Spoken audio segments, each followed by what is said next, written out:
Wow, I really messed that up, didn't I? Uh, the problem I have, and as I update my Mastodon link as well, the problem I have is I rebooted my PC. Mastodon, but on a new URL. I probably shouldn't have just stopped that live stream. Okay, people will come back.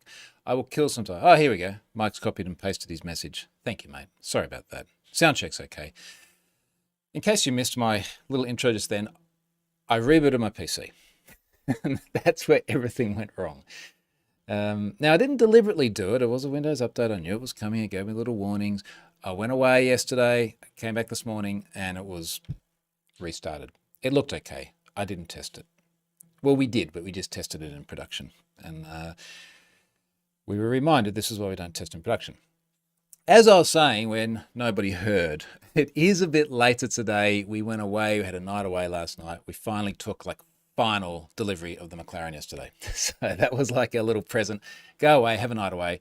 Came back this morning a little bit later and was really, really hot. So went laid in the pool for a bit. It was 36 degrees Celsius, by the way. I put one of my most recent tweets was the temperature on the weather station on the roof just going like absolutely skyrocketing. It's not summer here anymore either. We are in autumn. So that's possibly our hottest day of the year, or hottest day in the last year, which is interesting. It's okay. The pool's good. Thank you for the concern. Our beer delivery is coming today. Everything is going to be okay. And suddenly everything here sounds perfect. Awesome. Now, moving on, let's get into the meat of things. I was thinking about, look, do I just do this later on? But I do like to sort of alternate them day by day. Do I do it tomorrow morning? But then it's Saturday. So apologies if this has screwed up people's normal watching schedule. I know that many people are just sitting there waiting for this video. All right, let's jump into the meat of things, starting with sponsor. Sponsor again this week is Kolide. Big thank you to Kolide for their long ongoing support. Kolide ensures only secure devices can access your cloud apps. It's device trust tailor-made for Okta. Book a demo today. And again, I do like to give people a bit of a call to action to go and do something useful. Kolide ensures that if a device isn't secure, it can't access your apps. Achieving zero trust designed for Okta works on Mac, Windows, and Linux. Did I say Windows? You know what I mean, both of them, Windows and Linux. Now, incidentally, my attire today is because I've just come from the aforementioned pool and it is stinking hot. I've been blasting the aircon in my office for the last couple of hours and I've gotten it down to 28 Celsius. And if I have a look at my my graphs here, because of course I have everything here in Home Assistant, my office was at 32. So it's nice having it down from 32 to something a bit more bearable. Now, in the overview for today, I did put a bunch of actual things, but I sort of forwarded it with AMA because, if I'm honest, I did not prepare very well for this. I sort of, as I said, I got back this morning and I was like, okay, I should do the thing, list down what I thought of. But if you have questions, it's going to be quite an audience today because it's not peak time. I know it's very late in Europe. Thank you, Mike. I know that's your time zone at the moment. Probably not so bad in parts of the US. So thanks, Mike, for what I would consider the AMA. G'day, mate. Question: thoughts on TikTok bans hitting governments, and is this a gross political overreaction when things like Facebook and Cambridge Analytica scandals seem swept under the carpet?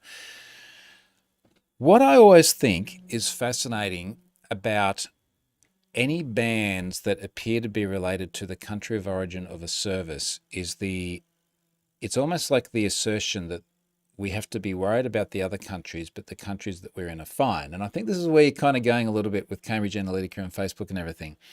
The oversight that we have seen in the past from Western governments, the ones that we would consider on our side, air quoting for the people listening to this later on, there have been some oversteps. Let's be honest, they do have access to a very large amount of data. China is a little bit of a different situation in terms of at least the perceived draconian nature of their access to information and the due diligence that they have to go through in order to get to obtain visibility to it. So I do think it is a little bit different, but there is still that sort of paradox of not trusting the one from over there, but the one from here is okay. I mean, the TikTok thing, is this just the online equivalent of gluing up the USB sticks, the USB sockets? Because it feels a little bit like that. It feels like we're going to have leakages one way or another. And yes, maybe this stops an egregious one. I wonder if part of it as well is that TikTok is just an absolute time suck. When we used to say that about the likes of Facebook and everything, and don't get me wrong, it is. But TikTok, particularly watching my son on it, just seems like at another level. So Mike, I don't know if that answers your question. I do agree with most of what you've said. So maybe that kind of does. Brandon says, finally switched to my work as my ISP right off the bat modem was DOA. Lucky I was someone expecting this. And the sound check's okay. Thank you, mate. So moving on to into other things. Since I was doing AMA, let me ask myself something else. Well, point out something not on schedule. Just as I went downstairs before doing this, a big stack of Shelleys here on my desk. In fact, this is 5 Shelly dimmers. Shelly dimmer 2. Huh. Did I mean to get that? Shelly dimmer 2. So that's the next generation one. Ah, okay.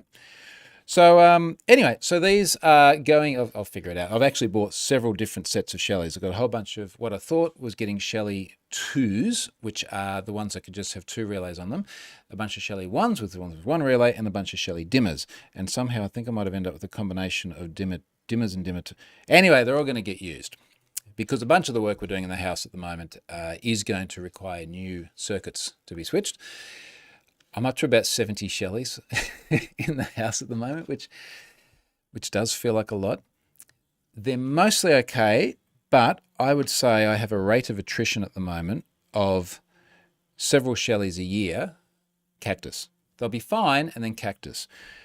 And what I mean by cactus is does not work in the way that you would expect anymore. So, for example, I've had Shelleys die where it just kills the circuit, and the circuit can't work anymore, not even the manual switch. One of the Shelleys that got replaced this week, the physical switch would work, but the Shelley itself just wasn't visible at all. And I've got another one in our master bedroom at the moment, which is the same thing.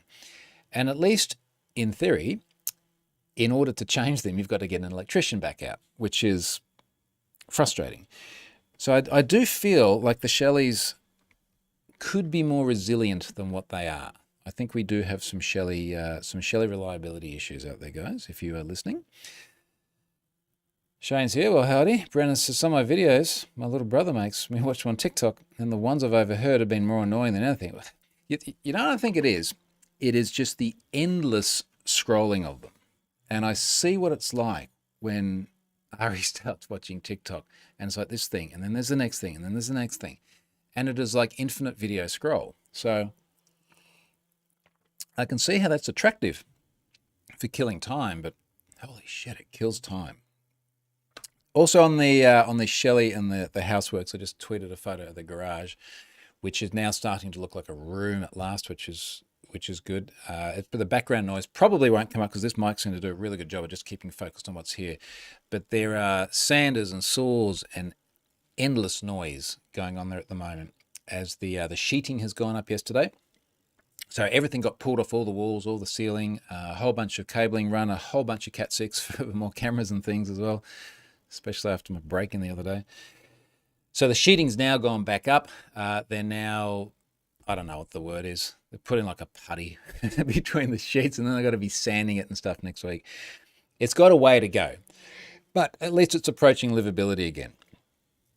Lee says, I'm about to go down the Shelly path in my house. Do you still think it's a great product to use? Look, I do, and I am actually going to start RMAing the ones that died. I did do it with a couple, and then because particularly Shelly ones, how much are the Shelly ones here? They're like $20 Oz or something like that.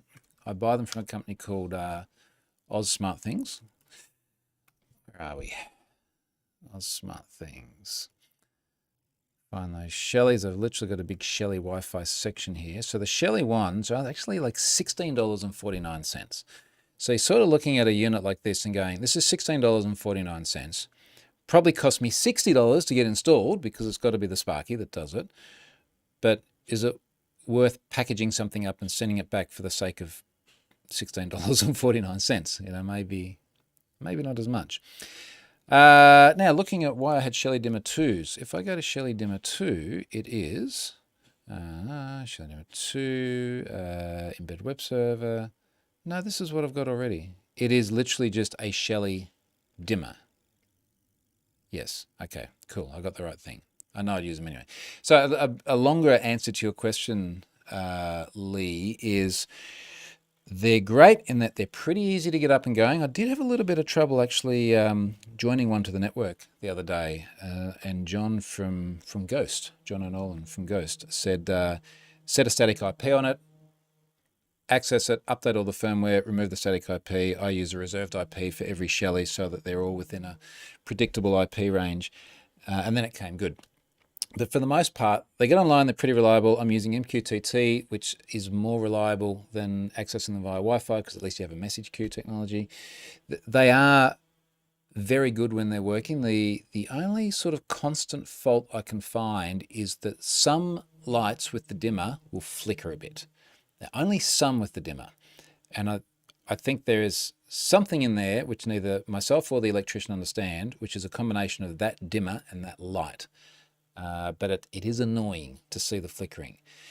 But look, I mean, the automation in the house is awesome. So even yesterday we were in at the joinery company designing the kitchen, and she said, there's going to be a cupboard that opens and there'll be like an LED strip in there. And she's like, we can put a motion sensor on that. And I was like, is it smart? She said, oh yeah, it's smart. How smart?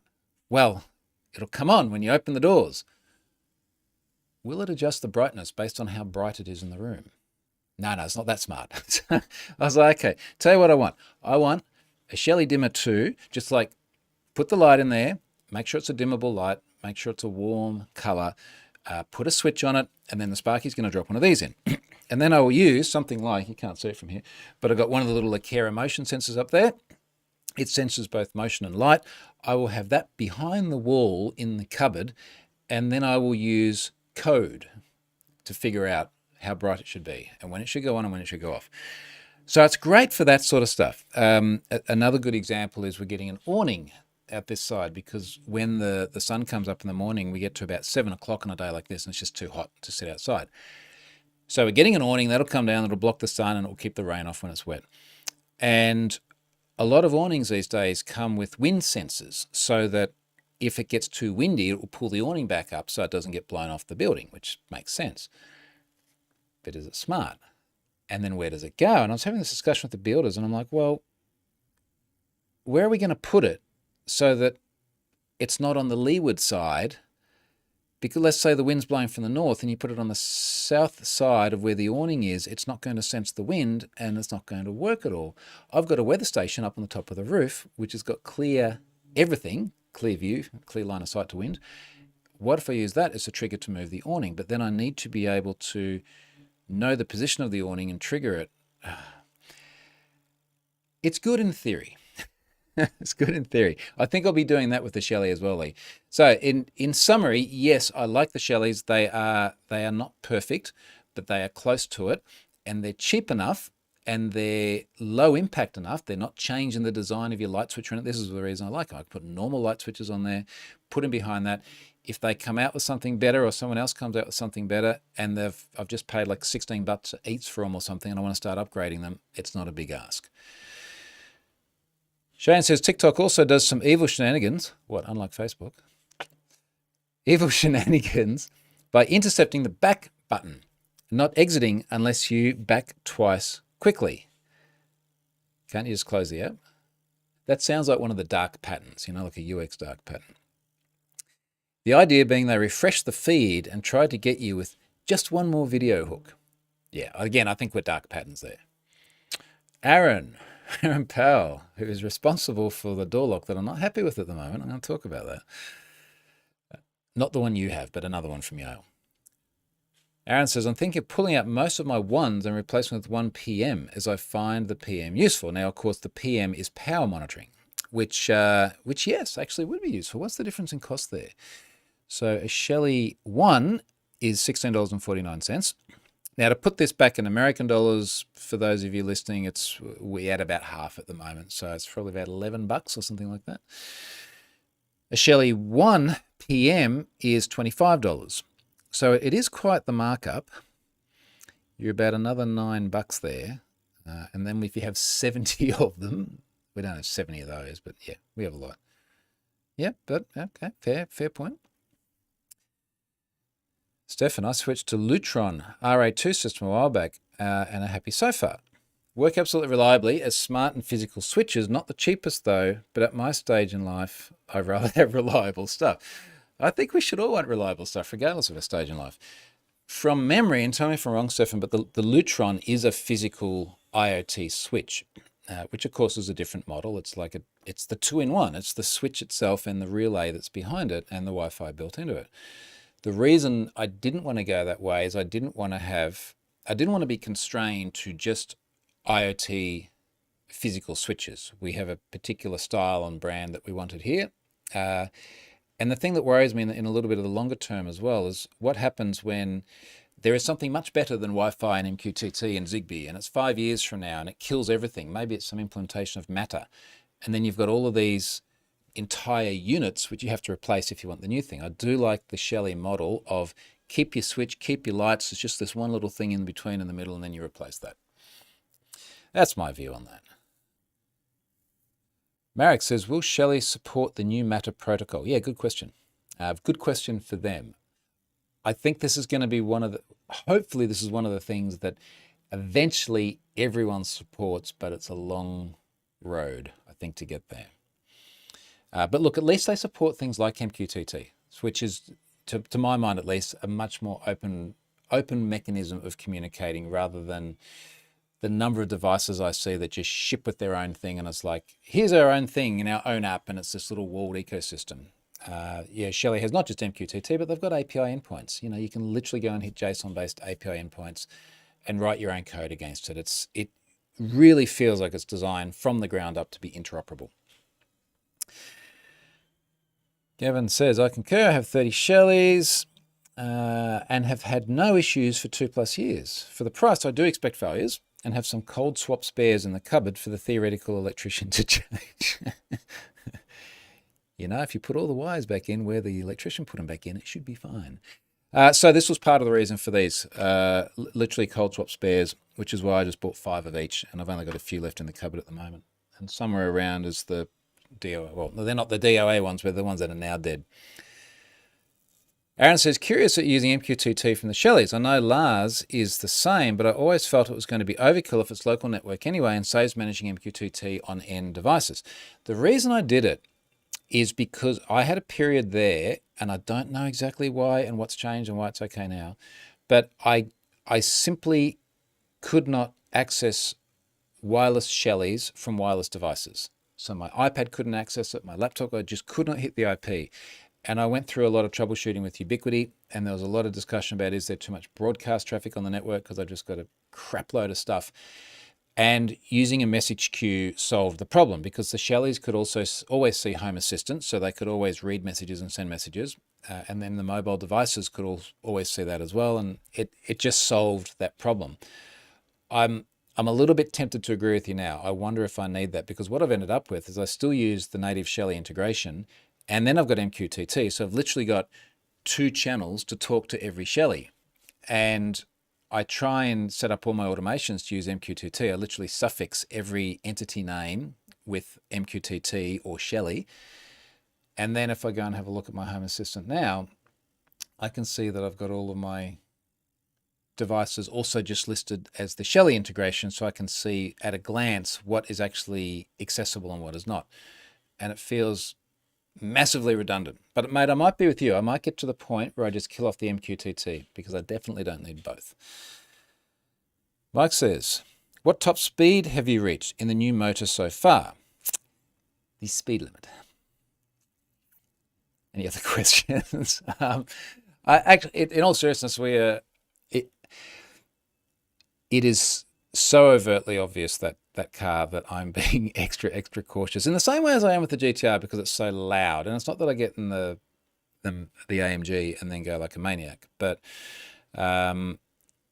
it's just been more fun driving through windy roads. So in fact, I was just thinking today when I was driving back, I don't think I've actually had it on the freeway, because that's one of the few times where you can absolutely nail it for about 3 seconds. But geez, it pulls so hard. It just really pulls hard. It's lovely. I'll have an off-the-record discussion with you later, Mike. Jane says, a Verge article showing CES, covering CES, suggests that some Shelly devices will support Matter. I'm quite sure they will in time. Stefan's confirming those Lutrons are physical switches. Shane says, looks like they consider Matter to be a downgrade from their own protocol, though, from that snippet. I'm not sure, Shane, if you're talking about Shelly. I don't imagine Shelly would look at Matter as a downgrade, given how interoperable they are. Gavin says, Shelly and Matter from their site, Gen 1 devices will not support Matter. We are working on Matter compatibility with Gen 2 devices, Pro and Plus series, with a separate firmware. Okay, cool. We'll wait and see. Aaron says, "Hi, it's the Gold Coast. You never can hit the speed limit anyway." I find it very funny for someone in Sydney to say that, because it's actually pretty rare for us to ever have to deal with traffic, and you don't need much space to hit the speed limit in that car either. Let's put that out there. Marek says, is it the theoretical speed limit, as in the theoretical electrician? Good question. Let's go on to something else. All right, IoT door locks. I'll put this on the list since Aaron is here as well. Now, let's actually scroll back a bit before we talk about the exact one. One of the things I've noticed a lot in the discussion online, and I think I've seen Aaron chime into this effect too, there's a lot of discussion from people who are like, you work in security, why would you have an IoT door lock? And don't you know you can just open any of them with a magnet and yada, yada, yada, yada, yada, yada. Now, some of them do seem to be very weak. I was speaking about the level one recently, and the lockpicking lawyer's got a video where he just uses a lockpicking rake and he opens it in like literally 3 seconds. Now, I don't think I've spoken about this here, but I did put it on the Twitters. I wrote to Level and I said, look, do you have any intention to fix this lockpicking lawyer video? And I got like a wall of Chewbacca defense. All this stuff about, oh, most people don't break in with lockpicks and things like that. They're opportunistic, yada, yada, yada, yada. And I actually don't disagree with anything they said, but at no point did they actually answer my question, which is like, are you going to fix this? Well, they did implicitly. No, they're not. But they do have a good point insofar as there is this discussion about who is your, threat actor, air quoting again, to use the term, in terms of breaking into your house. Now, as I said before, and as we experienced firsthand recently when someone broke into the car and then came through the front door of the house carrying a knife, front gate of the house, they didn't get inside the house. The people that we are worried about breaking into the house are those who are opportunistic. It is literally people, we've seen this on the video camera, going from car to car, from house to house, trying to open the door. Can I open the door? No. Next one. It is that simple. That is what happens consistently. If they get in, are there car keys? Is there cash, jewelry, things that they can get their hands on? We are not worried about people who can pick locks. Not at all. For multiple reasons. Number one, that's not the skill set these people seem to have. And you see them constantly in the news getting picked up. There's a lot of stuff on the press here at the moment about harsher penalties for juvenile crime. And it is consistently young kids, both girls and boys. Interestingly enough, we are seeing a lot of girls. It's a sign of the modern times. Like everybody is breaking into houses now. But from like 13 years onwards through to early 20s seems to be the demographic at the moment. And there's often a bunch of them together. It was only one guy on his own who broke into our stuff the other day. And it is so clearly, overtly opportunistic. And we see this, not just in the news, but from the people in the neighborhood around here. We're all in a WhatsApp group. Everyone's posting videos of who's tried to break into their house lately or something. And it is very low-skilled, poorly prepared, opportunistic breaking. It's basically like people doing data breaches. Most of them haven't got a clue what they're doing. They get lucky because there's some low-hanging fruit somewhere. So that's who we are worried about. Now, that's not to say we want to make it dead easy to get into, but I would argue that if there is a lock that I can't get into quickly, then these guys can't get into quickly. Which brings me to the Yale lock. I bought a Yale Unity screen door lock. And part of the reason I bought it is that it looked like an easy retrofit, which for the most part it was. So it's something I could do myself. And also part of the reason I bought it is because I think we're going to end up with, I'm pretty sure we're going to end up with Yale locks on the front door and the front gate, which is what Aaron's recommendation was. He's written a good blog post about this. He and I spoke about it the other day, and I agree with you, mate. I think that's the best thing at the moment. I wanted to sort of get a little bit of a sense of that Yale ecosystem with the app and everything else. I thought, okay, this is a good opportunity. I had a number of problems fitting it. Some of them were digital problems. It was beeping like crazy. It turned out to be a tamper alarm. Very unclear how to actually turn it off. Eventually I figured it out through trial and error. I got locked in. I got locked in because the thing kept going off and wouldn't want to connect to the app. I then got locked in because it's not actually withdrawing the latch all the way when I turn the handle, and that seems to be just a mechanical fitment issue, which I've got to pick up again probably today. My point is that I couldn't get it open short of trying something potentially destructive. Now, people are saying online, they're like, well, you can just open it with a magnet. And I've got this image in my mind of like Wile E. Coyote with one of those massive sort of magnets that he's trying to walk around and catch the Roadrunner with. Evidently, you're not just going to walk by with a normal magnet in your pocket and open it, and the people breaking into our place are not the ones we're worried about. Also, keep in mind that we've got a lot of glass, like most houses around here, and there are rocks and things. Like if someone wants to break into the house, there are much, much easier ways of doing it than actually picking a lock. So the point of all this is, the smart lock thing is more about the convenience and the practicality of it. And Aaron made a very good point, Reece. If I can paraphrase, you said something to the effect of it has got amazing like partner acceptance take up, where your wife was very, very happy with how easy it is to get in and out of the house now. I am sick to death of the number of keys that we've been carrying around. So the usability of it is the big thing. Now, that said, it's got to actually be usable. And I have had some problems with this one. I think it was very unclear around things like being able to turn off the tamper alarm. I've got to figure out the fitment issues with this. I'm not worried about the ones that go onto the front door because it's actually professionals that are going to fit all that. So that's something that they can deal with rather than me.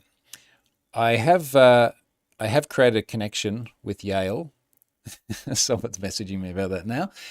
So I do seem to have a connection there now that might be able to help with some of these issues too. But look, Yale it's a very, very strong brand. It's well known. It's a lock brand, and they've added IoT. I do feel that carries some gravitas. I am going completely away from keys, so the locks will not have keys at all. They will have to be IoT-based things. They'll have to be watch, fingerprint, pin, whatever else they support in the future. I am totally done with keys. There will, without going into detail, still be other ways to get into the house with a key if I need to. I have fallback positions. I'm not a complete idiot. Not until these locks prove to be a little bit more stable. That's my thoughts on locks. What are people saying in here? Yeah, as Aaron says, why pick a lock when you can break a window with a rock? I think you probably said that before I said this, but I didn't see it. But yes, we agree. Mike says, I think Troy here is talking about the reason we should not believe in security absolutism. I love that term, the idea that unless something is perfect, we shouldn't use it. And it's a little bit that, like perfect is the enemy of good saying, isn't it? Where it's, you run the risk of just not moving forward if you're continually seeking perfection. One of the reasons I've ended up choosing the Yale is the least bad one I can find. Now, I don't think they're going to put that on their marketing material. Yale smart locks, the least bad smart locks out there. But what I mean by that is I really wanted a smart lock that had Apple HomeKey, not HomeKit, HomeKey, because that is a native integration within Apple that uses NFC that you can either have to have your device unlocked for or just have to have your device present. Swipe you on the thing with the NFC and then you walk straight in. And that to me is the way forward. And the question I've put privately to Yale, and I may actually have an answer here now, is that in your pipeline? And further, if not, do we generally see these Yale locks being easy retrofits? So, 2 years from now, there's a great model out there and it does everything I need. Can I take the old one off without destroying the door, put the new one on, pretty much in the same holes, and we're good to go? The least bad lock out there. Stefan says, I have a crowbar. Most of our North American door frames give way very quickly. He's also not concerned about lockpicking or some possible vulnerabilities of smart locks. For the common break-ins, that's never what's being exploited. And I really think that we do lose, not you and I, everyone here is smart, but some of the people on Twitter do lose their minds a little bit in seeking out the perfect lock for reasons that just don't make sense. Aaron says, that's why I went with the key as a fallback option. We've never used the key on the lock, but it's an option if we need. I wonder, mate, if in time you might go, it's 3 years later, we have still never used the key. It's worked perfectly every single time. The next upgraded lock we get, we're just not going to have a key because we're confident enough in the technology now. So this is sort of my thinking. It's like, we'll do enough locks that the places we normally have to use keys all the time, we've solved that problem. And then we'll have others left that are still keyed, and then maybe in the future they'll change. Gordon says that could actually be a good PR move. I assume you mean the least bad IoT lock. Strata says, in 20 years to get in Troy's house, it will be like getting into Get Smart. Pick up my shoe phone and in we go. Shane, obligatory XKCD reference about 4096 RSA encryption, drugs, and you're hitting with a $5 wrench. Sorry, not drugs versus drugs. I know the one you mean. It's the one where it's like, look, it's encrypted by all this protected security and everything. Why don't we just hit him over the wrench and ask him for the password? Hit him over the head with the wrench. Marek, that was a link to Glitter Bomb done by Hacksmith Industries. So I normally think of Glitter Bomb being the Mark Rober one. If there is another Glitter Bomb, please send me a link. The kids love that. Aaron says, possibly. I assume this is to the idea of in the future just not having a key lock at all. And given we've got a standard lock shape, the upgrade to 100% keyless is just a new lock. All right, let's move on. Data breachy stuff. Couple of sort of breaches, usual breaches. HDB Financial Services. So this was an Indian service. Probably still is an Indian service, got breached. They are part of a much larger banking system or banking organization, HDB Bank. And it was kind of interesting because HDB Bank was out there saying we have not had a data breach sort of thing. But then it's like, okay, well, HDB Financial Services, your subsidiary, has. They had more than 70 million records with 1.6 million unique email addresses breached this month. Data include names, genders, dates of birth, phone numbers, and loan info. 17% of those already have been pwned. Very low hit rate. One that was a higher hit rate is Shopper Plus. That is a Canadian service. 878,000 records breached in 2020. Popped up on the usual hacking forum last week. Data there is email and physical addresses, names, phone numbers, and in some cases, genders and dates of birth. Now, why you need a gender and date of birth to shop is not clear, but 75% of those already have been pwned. Now, a couple of interesting ones, more interesting ones. Latitude Financial Services. Now, this is not going to mean anything to most people, and up until yesterday, it also meant nothing to me. Now, for the Aussies here, maybe some of them will recognize it, but it is just not a brand that I had come across. So I suddenly started getting my Twitters get very busy yesterday with talk about Latitude Financial Services having a data breach. Now, just to explain who they are. Their Twitter bio says, we help people from all walks of life to shop and live better. It's another way of saying get into debt. And then our social team are online, blah, blah, blah. So Latitude does consumer finance. And if you go into, let's say, some of the big department stores in Australia, and you want to buy things, but you don't have the money to buy them, but you would like to take out a loan to buy them, Latitude is there to help. So this is very much like buy now, pay later sort of stuff. Look, I guess I'm being a little bit disparaging because I have a whole bunch of financial theories, some of which I've written about before. They are what they are. They're obviously a legitimate organization operating legally. They have had a data breach that they announced yesterday. Now, this has gotten much more press than what a data breach affecting only a few 100,000 people should. And I think there are two reasons for that. One is that we had two massive data breaches in Australia last year. Both around the 10 million people mark, and for a country with about 25 million people, that is a substantial number. One was Optus, the telco, the other was Medibank Private, which is the private health insurer. Now, Optus was pretty much 6 months ago to the day, just under that. I remember that because it's 6 months ago to the day today I got married, and we went on our honeymoon, and then I was doing a lot of media about Optus. They were also significantly in the press because of the leaking of identity data. So a lot of people had things like their driver's license detail exposed. And that then led to the revocation of a huge number of driver's licenses and big queues up to whatever your local provider of driver's licenses is. It's Transport and Main Roads here in Queensland. And that created a lot of discussion around our dependency on this sort of documentation for identity verification, how we retain this data, and then how we revoke it and reissue it. And then we got like a month down the line and we had Medibank Private who got ransomed, and then a huge amount of very sensitive data dumped publicly. So our government got very, very vocal about dealing with the cybercrime in very good ways. I think the government has been, for the most part, applauded certainly in their representations in response to this. It's a bit early to see a lot of action yet. But there was a lot of beating of drums, and everyone in Australia was very, very aware about data breaches.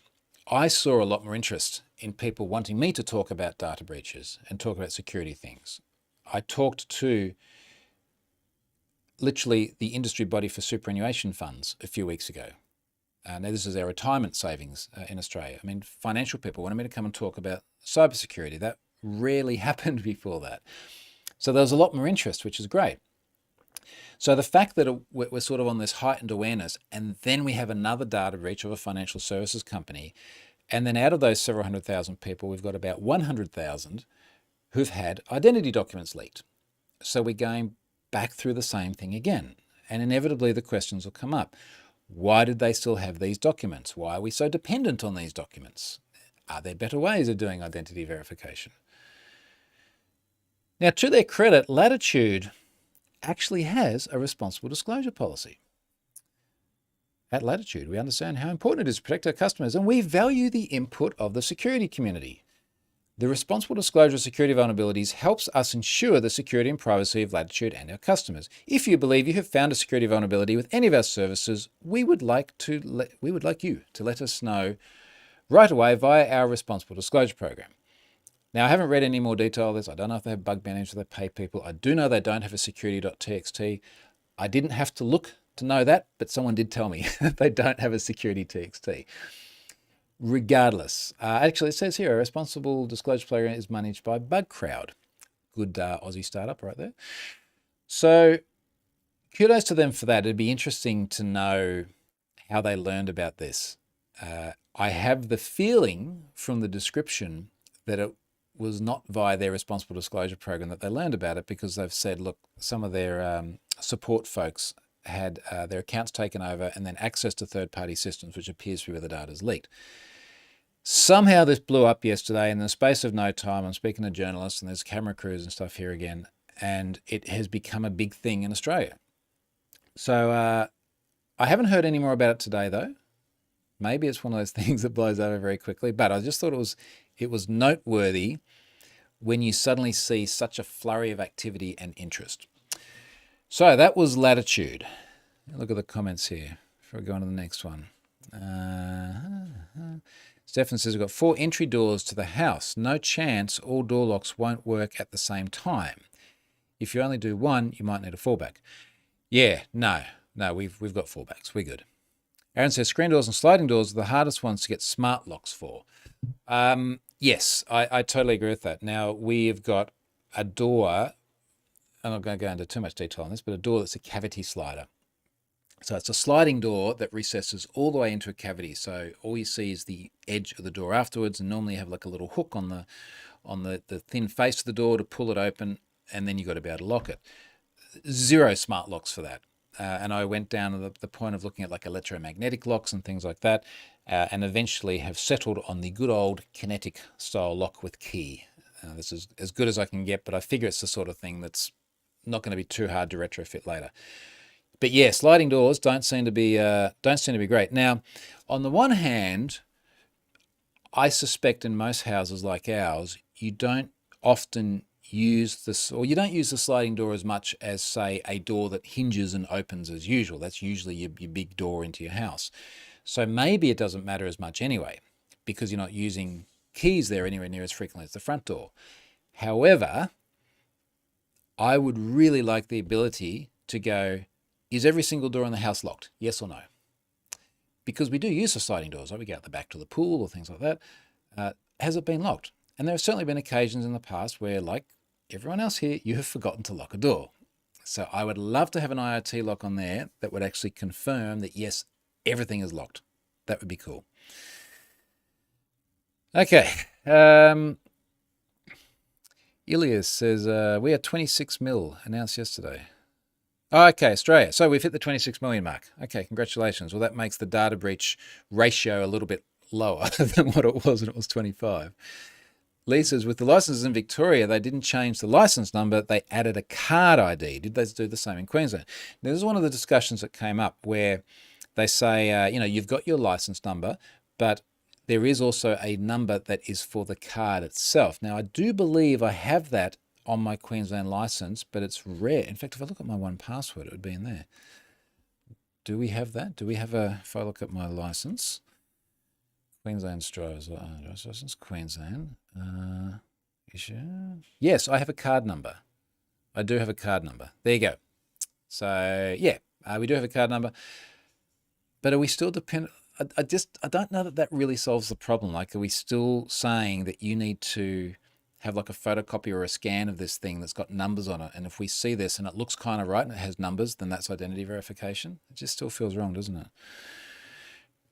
Brennan says, just curious as to whether you have an Apple TV 4K, and if so, whether it's worth it to you. Yeah, I do. I got it years ago, probably 4 or 5 years ago. I know there's been a slightly upgraded one since, but I think it's basically the same. Yes, I think it's worth it. I don't have a dumb TV. I'd be very happy to have a dumb TV. And then I'd like to just have the smart little things. So the big panel, which is the thing that you want to use for many, many, many years, you keep. And then the little thing, which has got all the intelligence in it, you swap that out when there's a better one. That's my theory. Brian, first time live stream. G'day, Brian. Welcome. Marek, I must say that the organisation I work for has seriously stepped up the expectations around vulnerability patching and reporting in the last few months. Now, Marek, I assume that you're implying that that's within this current climate in Australia where everyone's a lot more aware of it. Regardless of when we get government funding for the promised 100-strong cyber army, or when we get bigger penalties that hit, or other punitive measures to try and improve the landscape, at the very least, everyone is a lot more aware of it. And it is that much harder now to have a data breach and go, well, we just didn't give it enough thought. So you've all been watching the news, like you know what's going on. So the excuses are getting a lot harder, and I think that's a very positive thing. Brendan says, read the card numbers on licenses, the Vic licenses, so this is Victoria for overseas viewers, our southern state, one of them, have had them since before the Great Breach. It was previously very tiny and stuck in the MMYE big text on the back. Okay. Final breach thing. Now, this one is kind of interesting. So this is Eye for Fraud. And it's interesting because they really, really, really did not want to acknowledge this breach. They really didn't like it. And I'm making assumptions here. I don't know precisely that this is true because they don't answer my messages and they don't engage in any discussion. Let me just go back to this thread. Now, while I'm looking it up, I do remember the big high-level numbers. 16 million people in this data breach for a service which is meant to be there to try and reduce fraud. Now, here's the beginning of my thread. Okay, March the 6th, 11 days ago now. Jeez. I've added this to Have I Been Pwned, 16 million unique email addresses, over a lot of millions of records. I think it was something like 70 million transactions. And Eye for Fraud is in there providing services to other websites. So the customers of Eye for Fraud are the websites that sell t-shirts. And then this one sells, I don't know, like cakes or something like that.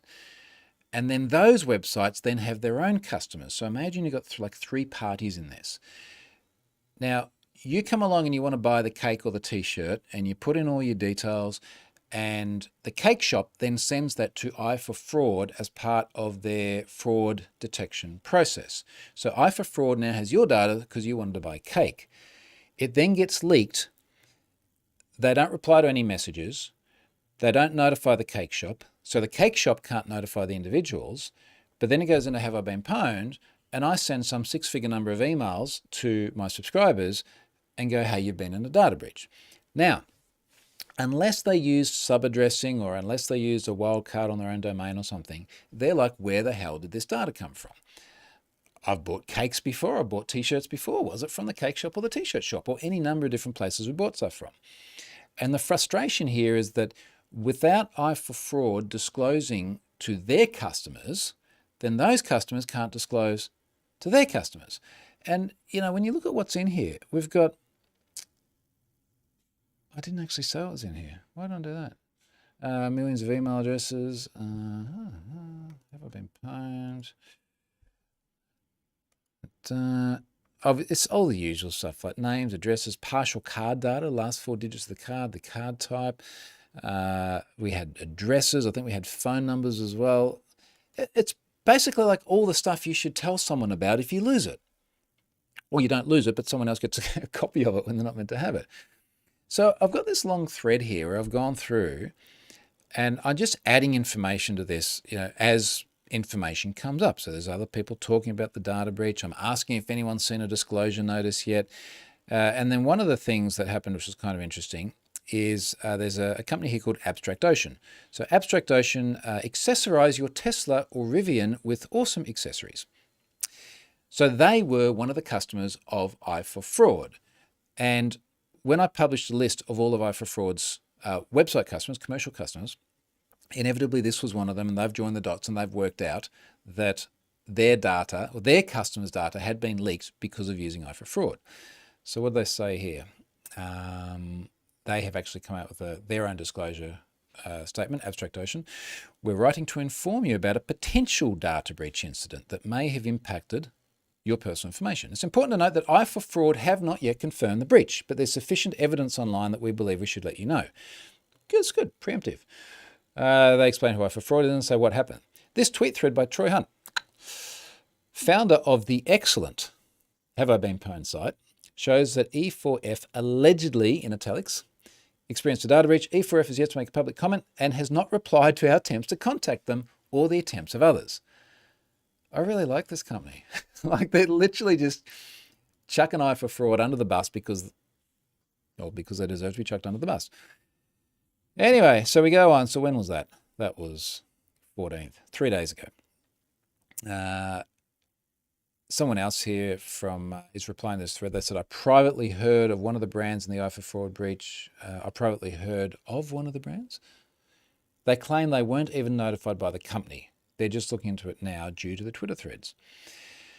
Now, eventually, i4Fraud, 2 days ago, issued a statement. It's very brief. I can read the whole thing here. We recently experienced a cybersecurity incident where a backup file that related to certain customers and contained limited information. When is it unlimited information? There is never a data breach where someone says, well, the data in there was unlimited. There is literally no limit. Of course it was limited information. Limited information was subject to unauthorized access. We moved to promptly retain substance. Could have promptly returned my emails. The whole thing could have been handled much better. Moved to promptly retain cybersecurity experts and outside advisors to assist in our response. We have notified and are cooperating with law enforcement authorities to investigate the incident. And authorities are going to be very, very interested in the way they've communicated this, I hope. We provide fraud protection services for e-commerce merchants who provide us with limited information about transactions, not unlimited information, limited. We do not collect sensitive personal information about individuals. That's a very selective word, isn't it? All we do is we collect like their names, their email addresses, their phone numbers, their like just unimportant shit, basically. Not sensitive personal information about individuals, like account passwords or full payment card numbers in the course of providing our services. We are working to understand the situation. They haven't asked me about it yet. And our priority is to provide accurate information including any additional updates as appropriate. And that's it. That's the entire thing, which I summarized in about a minute, including my own interjections. It is just an absolutely woeful, dismal statement.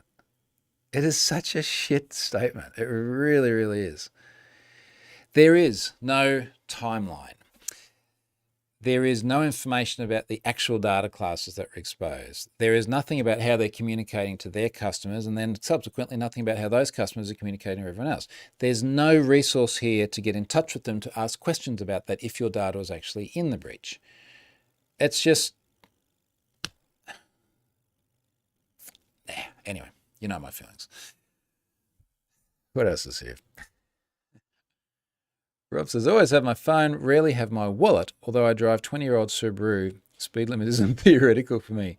You say that, but I think about Subarus I had 20 years ago, and they were okay. I like the idea of rarely having my wallet and rarely having keys. And I'm conscious that we have cars that all have keys to start them, and that's not like Tesla with the magic thing and the start it with your phone kind of thing. At some point in the future, I'm sure it'll be like that, but I'd love to get rid of all the keys. Brian says, third generation Apple TV 4K is a lot speedier than first gen. I switched a bit ago and includes thread support. Thread support. What's thread support, Brian, in the Apple? Are you upselling me? Brendan says, do you believe it's worth a trip across the next town along to pick one up at JB Hi-Fi? Hey, Brendan, normally these things, I don't know if it's the same for where you're in Victoria, but it's very, very easy to get them delivered from Apple. I bought an Apple phone holder recently for the car. When I say an Apple one, it's a Belkin one from Apple. And it's like 2 days later, it's on your doorstep. I'm not sure how rural you are, but in my experience, they're very good at delivery. Okay, so look, I'm going to wrap it up there, folks. Thank you for joining. I know this was a bit of a false start with my audio and then a little bit later than usual. I'm glad we had some good questions and good audience. I'll come back to you next week and do this later in the day. We can talk more about how much I4Fraud hasn't disclosed anything else by that time. Have a good weekend, folks.